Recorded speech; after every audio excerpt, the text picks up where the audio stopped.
What is up? Welcome to the AJC Podcast, and we've got Dandy for you. We got my man Luis on, and he's doing some amazing things. And this one is probably more personally for me because I was just curious about what he had going on. And I know my man's doing some amazing things. It's absolutely crazy. So I just wanted to have him on. Reached out, saw he's doing some incredible things online. And I was like, man, I got to have you on the podcast, bro. Welcome to the AJC Podcast. Hey man, I appreciate you having me on. Appreciate you having me on. Yeah, when For you reached sure. out to me, I was like, hey man, you one of the goats, so let's do it. Let's make it happen. Yeah, about 10 years in, helping agents in multiple ways, man. It's been a fun, a wild and crazy, but it's been an absolutely fulfilling ride. And so, seeing the work that you're doing, and obviously, if this is windy for you guys, I'm on vacation in Naples, but I wanted to make sure that, I was committed and I stayed consistent to coming to you guys every single week with a banger. And so, with that being said, Luis, take me back, man. How did you get into the entrepreneur journey? When did you realize that you didn't want to go the traditional path and go to school, go to college, and then do the 40-40-40 thing? Yeah, I'll be honest with you. It started in high school. Mm, I'll be quite honest. If it wasn't for basketball, I probably would have dropped out. You know what I mean? Basketball definitely saved my life. Shout out to my high school coach, Eddie Johnson, Coach Johnson. He's one of those, I guess you could call it like one of those early on mentors that really like kept my head on a swivel, you know what I mean? Just kept my eye on the prize. He was very big on, like academics, in order to play, and everything like that. So I just feel like, I don't know, man, just early on, I just knew school wasn't for me. I'll just be quite honest. Of course, I grew up playing basketball, so that was I had hoop dreams just like anybody else. I knew right. for sure I wasn't going to make it to the NBA. I'm 5'9", so I'm like, the ratio for me to make it to the NBA is very slim. So if I could get some type of pro contract playing overseas or even in Puerto Rico where I'm from, hey, by all means, let's do it. But after when I graduated, and I didn't have no offers. I got hurt my senior year. Like I was like an injury prone with my ankles and everything like that. When I graduated, I'm like, okay, so what's next, right? Right. And coming from where I come from here in Orlando, Florida, it was rough growing up. I'm from the east side of Orlando, so it's like, Uh-huh. growing up, Right, right, right. we didn't It was grow up. different. Yeah, it was different, man. It was different. So, you got to get it by Well, any hold on means. though, because I don't want to gloss Yeah. over that because what I'm saying, I kind of came from the south side of Chicago. And what I've noticed is that people that have had a scrappy upbringing, saying like your entrepreneurship every single month, it feels like a miracle. But when you growing up, bro, it's like, mama got to make a miracle every day. Like Pac said, mama made miracles every Thanksgiving, you know what I'm saying? So every day was like a miracle for us to kind of eat in the household. So talk about like, how does that help you in your entrepreneur journey, having to kind of, fend for yourself a little bit more and it wasn't just handed to you, you know what I'm saying, these days. I'm, I think it helped me a lot because you got to remember, I think growing up like that, it really gives you it just really just gives you not just the idea, but it just gives you like, okay, like just the ability to stay humble by all means, because we're growing up, and again, we're getting it by any means. Mama get working 3 jobs trying to put food on the table. So it's like we're just grateful for those little moments. And in entrepreneurship, you already know, like, this is like a long game. If Rick Ross said it in the interview, if you're not ready to put 5 to 10 years in, then what are you even doing? Why are you even jumping in? You know what I mean? So it's like that's really what allowed me to at least help, again, me stay the course, stay faithful, stay committed. Just knowing that I gotta get it by any means. Where I come from, we come from nothing. So it's like little by little, as you keep going, hey, just gotta make it work. And just giving you just the ability to stay humble throughout any situation that happens, that comes your way. Cause like I said, in entrepreneurship, until you really get everything automated, you don't know when you're getting paid. Right, right, exactly. So And it's for like me, it's that was kind the of like the same same thing too. with that meal. Like once you finally get to eat a good course meal, it's like that reset. All right, bet, let's go again. Yeah, for sure. And it's like that for me too. that, a little bit of like something not coming in or having to wait a day or this or that, man, stuff, not getting paid or the bank account being at zero, bro, that didn't even really trip me, bro. I done went so far below zero. I got when I was first getting started, I remember I had a negative $90 in my bank account when I first started this business. And so when something doesn't come in or a reversal or something like that, I don't even really trip because I'm like, dude, I have dealt with worse coming through it. I'm like, what actually happens?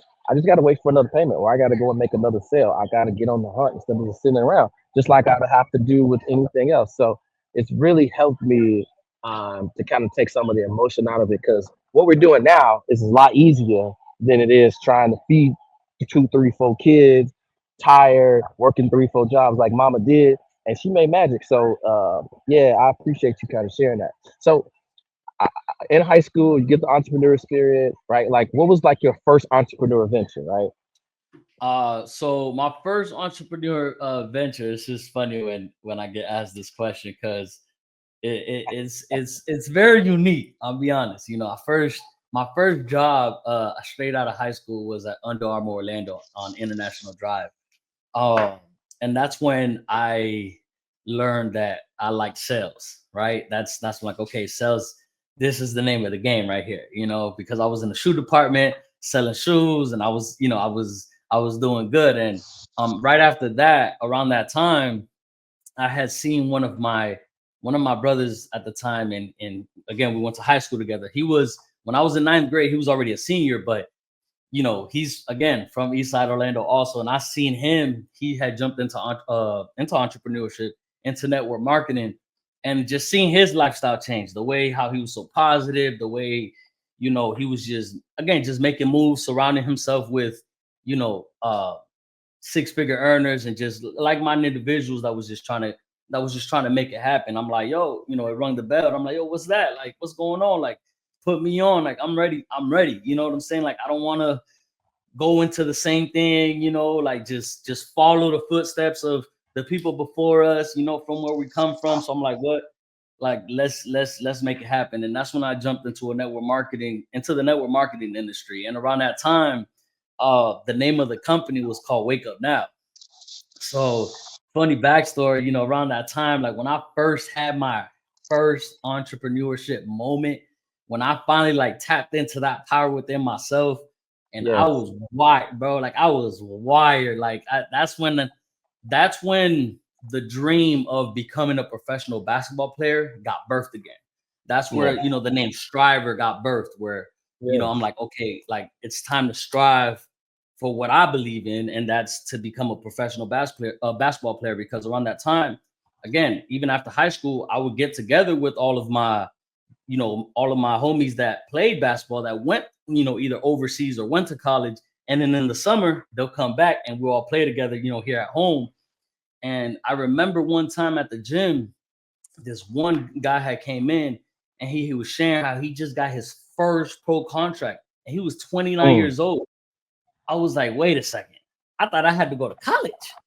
You know what I'm Right. saying? So mind you, I'm 21 at that time. The man's 29, saying he just got his first contract. I said, oh no, like, it's up. So when I jumped into this network marketing company, I remember we used to have literally meetings every single week, and we would meet straight. And in those meetings, we would talk everything about mindset, motivation, discipline, everything that had to do with mindset and personal development, and nothing about the company. Right. So in our minds, it was like, okay, wake up now, right? Like, wake Right. up and start grinding. Like, you got to start now so that you can put yourself ahead when the time comes, and put yourself in position, because we know that that's where the opportunity presents itself. Like, is by you working nonstop consistently. You know what I mean? And man, I just remember around that time, I was just like wired differently. People were calling me crazy. The individuals I used to surround myself around that time was laughing at me, like, because I was making motivational videos. I was just trying to, again, just put out as much positive energy as possible out into the universe, while I'm sitting there chasing my dream of becoming a professional basketball player, and hoping that it just inspired somebody to do the same exact thing. That's where, like I said, my Yeah. first tattoo. I always, it's just crazy when people ask me this story because it sounds like a movie, but it's really my real life because it's literally Yeah. my first tattoo is fearless striver, striving for whatever it is that you believe in a fearless manner. That's really how everything started, bro. I'll be honest with you. Well, so it's funny that you say that because there's so like when you watch a movie, there's this thing called you have to suspend disbelief to watch the movie knowing that the person really didn't get shot, they really didn't get killed, the magic didn't really happen, there's not really a dragon right there, and you feel that emotion. And what Mm-hmm. I equate that to with entrepreneurship is you have to go there first in the mind. And once you get excited about entrepreneurship, you realize that you have a message to share with other people, right? And so you start sharing it, but that's your practice, right? Again, with Jesus, the first thing he did before he went on this journey was he started in his backyard. He started preaching to these other people. So you feel like you got this energy and you're on fire. You can't just keep it. You have to share it with somebody else. In regards to that, and I did the same thing when I was uh, going on my entrepreneurial journey. I focused on personal development a ton. Jim Rohn, Les Brown, Eric Thomas, and I would get to work waiting tables, right? And I would just talk to people and motivate them. And I didn't realize I was practicing my influence, but also sharing the passion and the fire that I had. And it annoyed people, and those people got repelled from me. And then the Yeah. people that really needed it, they gravitated toward me. And I was like, oh, positivity is a good barometer of who you should be around because it's gonna repel the people who are negative and attract the people who are positive or want to be positive. And I remember I was still waiting tables at night and I was selling insurance during the day and I was broke as a joke and my account was 90. But I knew that if I kept on the journey that I was on, something good was gonna happen. And that's what I was excited about in the future. And lo and behold, I finally found the right mentor, and the rest is history. So, yeah, man, I resonate with that story tremendously. So, Yeah, walk that, me through I'll be kind honest, of that's how the you same got thing. into what Say you're it again. doing now. Go ahead. Go ahead. Go ahead. No, say it one more time. Say it one more time. I think we're literally going into this. I I was think the gonna say question you're about to ask me is what I was about to go into. Go ahead. I want to ask the question. Ask the question. yeah. No, that's good. That's good. So, how did that lead you into what you're doing today? Yeah, it had everything to do where we're at today. Literally, I resonated with your story 1000% because I'm in the position that I'm in right now, literally the exact same way that you just explained yours, just over the years. Again, me, tapping in to that power, right? Making all the videos, dishing out all this positive energy out there. Where at that time, mind you, I'm 21, 22, I'm 31 now. You know what I mean? So this 10 years ago as well, right? That I've been in this industry, that I've been in entrepreneurship regardless. But around that time, like I said, it repelled the people that didn't need to be in my life, and it attracted the right people that needed to be in my life, whether it was for a season or a reason. And again, as the time went on, that's when I got introduced to the tax industry. So when I got introduced to the tax industry in 2015, I'm like, wait a second, I could make somebody's yearly salary in 90 days and I don't have Mm, to go to college. Where do I sign yeah. up? Sign me up. Where do I sign at? Enough. Where do I I heard enough sign up? already. I'm sold. So that was just I was sold on that vision. I was sold on that concept so much that I went all in. And of course, the first 3 to 5 years, I did not make any money, period. Like, again, I was struggling. I almost quit, 2-3 years into the industry because it just wasn't making sense at the time. I'm like, man, I'm putting in all this work and it's like I'm not even really seeing, the benefit. Like, where is the concept of, again, I was sold on that concept and I just wasn't seeing it. And again, 2020 came and I found the right mentor, who led me to, just understanding the true fundamentals of business, understanding systems, understanding just, how to manage and how to recruit and everything like that. And in 2020, when COVID hit, that's when the business took off because, mind you, I'm promoting virtual taxes since 2015. But around that time, it was tough. It was tough promoting virtual taxes. People were not going for Yeah, that back in the they wasn't day. feeling it.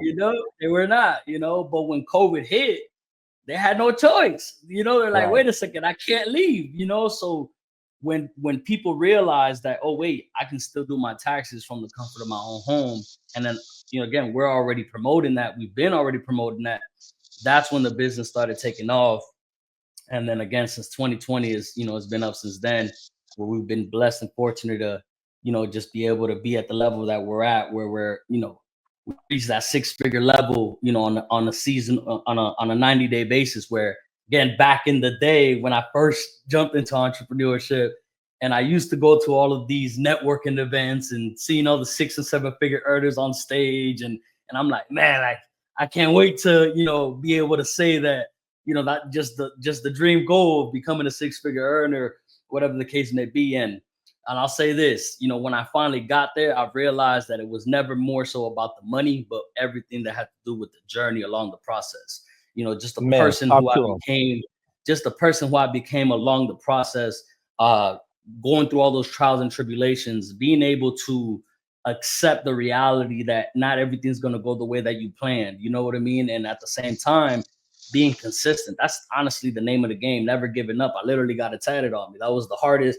the most painful tattoo I ever had in my life. And while I'm doing it, I'm telling myself, you cannot give up. You can't get never giving up tatted on you, and you're giving up throughout the session. So, and it's the same thing in life. Like, you just can't give up. You got to keep going, and you'll never know where you'll end up if you give up. And that's honestly like I guess like the distinguished, you know, attribute that I have, that I was just so sold, not just on the vision of making 6 figures in this industry, but just the impact that I know that it would have. And then also the ability that this industry gave me to connect with so many different people. Like what they say, your network is your net worth, right? So it's like, Yeah. I've been able to be in so many different powerful rooms with 7, 8, 9-figure earners just because of this industry, to be honest. Just the level that just the ability that it's given me to network with different people, it's been amazing for sure. Yeah, for sure. Vince always says success isn't something that you attract; it's something that you become. And it's not, again, the journey, right? Because if you don't, you just chasing numbers, and again, you can just add a zero to any number. It never ever ends, and you can forget along the journey to remember, you know, what you're working on and the impact that you're having. And it took me a while to kind of do that because I was just so obsessed to get into a specific number. And then when I get here, I'm like, oh man, I almost didn't remember the journey, because that's where the beauty is. The beauty is in the journey along the road, right? And so I'm glad that you said that, because that definitely resonates. But it also resonated with me because I knew where I was at the time before I became a full-time entrepreneur and wasn't having any success, that I was excited about who I can become. Where I was, the things that happened in my past were just those built muscles that we're going to need as an entrepreneur, because it looks sexy, but this ain't for the faint of heart, right? And so if you don't have strong internal belief, if you don't have some sense of delusion, if you aren't able to brainwash yourself on a daily basis to just keep getting up every time you get punched and get knocked down, like, you are going to struggle. You're going to hate it, and again, you're going to be one of the people that just, you know, thinks that you need to have a job and safety and security. And so, without having what you just said, man, I wouldn't been able to be here, because it was who I became. All those punches I took, all those L's I took, all those days where it was supposed to come in and it didn't, and I had to try to figure out something else, so I had to test it this way or that way, or meet somebody. Like, all of that stuff to today looks like an overnight success, right? Where I'm popping up everywhere. But this is 10 years in the making. You know what I'm saying? This is Amen to that. so yeah, man. But as we can get ready to wrap up, man, who is it that you're helping? What exactly are you helping them with? And then how can people get a hold of you if this podcast, you know, there's probably going to reach, I think at this point, you got like 200,000 on Instagram. You probably got 1 million followers over all socials, but I really focus on Instagram a ton. And by the end of the year, it'll be at like 500K. So what is it that you're helping people with? Who is it that you're helping? And then if anybody's looking to reach out to you, what's the best way to get in contact with you? Most definitely. The way that I would easily describe that is, I'm a tax strategist. So I help entrepreneurs business owners, freelancers, and even W-2 employees, with their taxes. And that's from A through Z, whether it's personal tax returns, business tax returns, corporate tax returns. Again, we do it all here. You know what I mean? So we of course leverage the tax code just like anybody else to lower people's taxable income and just help them overall with their taxes. The slogan of our company is tax preparers just enter data, but tax professionals interpret data. Because again, in this world, there's a lot of tax preparers. There's people that just, because again, they're sold on the same concept, you know what I mean, that you can make all this money in 90 days, but they don't truly understand the tax code. They don't truly understand taxes themselves, because we have a software that pretty much does all the work for us. So what we take pride in is really just being able to interpret the data that goes into the software so that we help clients understand why they're receiving the money that they're receiving, why they have a balance. You know what I mean? Like, people at the end of the year, they see this big balance and they're like, wait, how? No way. They get scared. A lot of times, this is people's worst nightmare. You know what I mean? And it should. But when you have the proper team behind you, again, you can sleep good at night knowing that we're putting certain strategies into place and being able to do things the right way. And just be proactive. That's the name of the game when it comes to this tax industry. You just got to be proactive, because if you're reactive, there's a lot of money that you're going to leave on the table. So you can find us. Of course, my personal and business IG is Real Striver. And in the company IG is One Stop Consulting. So we've been in the business since 2019. But again, I've been in the business since 20. But again, since then, we've been helping thousands and thousands of people with their taxes. Yeah, man. Well, thanks for appreciating that. I love the work that you're doing, and I definitely want to hop on. I think one of the biggest things that made me want to hop on was the energy that you had, the passion and intensity in which you take on what you're doing and how you're helping people more than status and followers and that stuff. I look for people who really love and are passionate about what they do, and that's what I saw in you. So, with that being said, man, send us off with a little word of wisdom or something that maybe we didn't cover. Is there anything else that you wanted to kind of say before we wrap up this podcast today? Honestly, I ended with my slogan as far as on the personal side: strive for whatever it is that you believe in a fearless manner. Because if you live in fear, whether it's the fear of failure, fear of other people judging you, fear of your friends making fun of you, you're gonna be in the same position, because time only keeps going, right? We're only getting older. And if you don't jump and you don't start now, you're going to look back 10 years from now and be like, damn, I wish I would have started. So just tap into that power, because we're all powerful beyond measure, and just strive for whatever it is that you believe in a fearless manner. That's my go-to.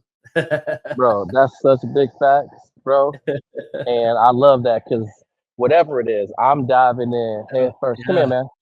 Yeah, you got to. You got to.